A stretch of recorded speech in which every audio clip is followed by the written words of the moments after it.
तुलसी विवाह के अवसर पर जानते हैं कि तुलसी कौन थी। तुलसी पौधा पूर्व जन्म में एक लड़की थी जिसका नाम वृंदा था।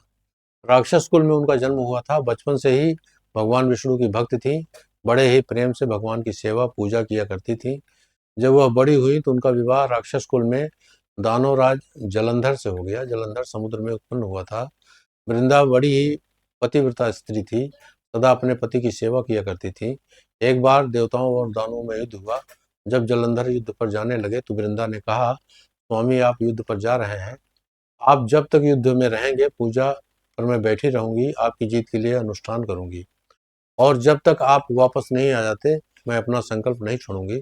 जलंधर तो युद्ध में चले गए और वृंदा व्रत का संकल्प लेकर पूजा में बैठ गई। उनके व्रत के प्रभाव से देवता भी जलंधर को न जीत सके। सारे देवता जब हारने लगे तो विष्णु जी के पास गए।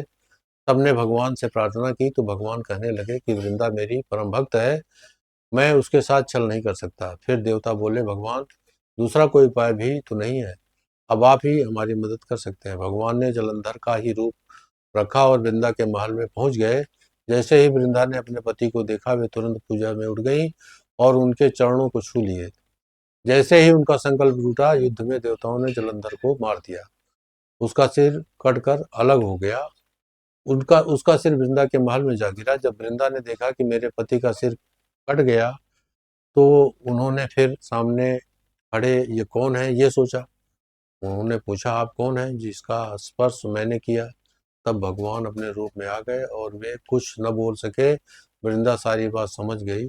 उन्होंने भगवान को श्राप दिया कि आप पत्थर के हो जाओ, और भगवान तुरंत पत्थर के हो गए। सभी देवता हाहाकार करने लगे। लक्ष्मी जी रोने लगी और प्रार्थना करने लगी। तब वृंदा जी ने भगवान को वापस वैसा ही कर दिया और अपने पति का सिर लेकर वे सती हो गई।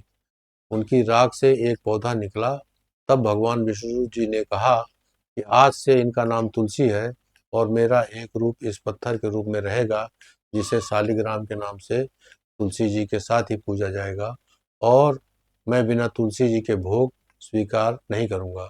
तब से तुलसी जी की पूजा सभी करने लगे और तुलसी जी का विवाह शालिग्राम जी के साथ कार्तिक मास में किया जाता है। देव उठावनी एकादशी के दिन इसे तुलसी विवाह के रूप में माना जाता है। जय श्री राम।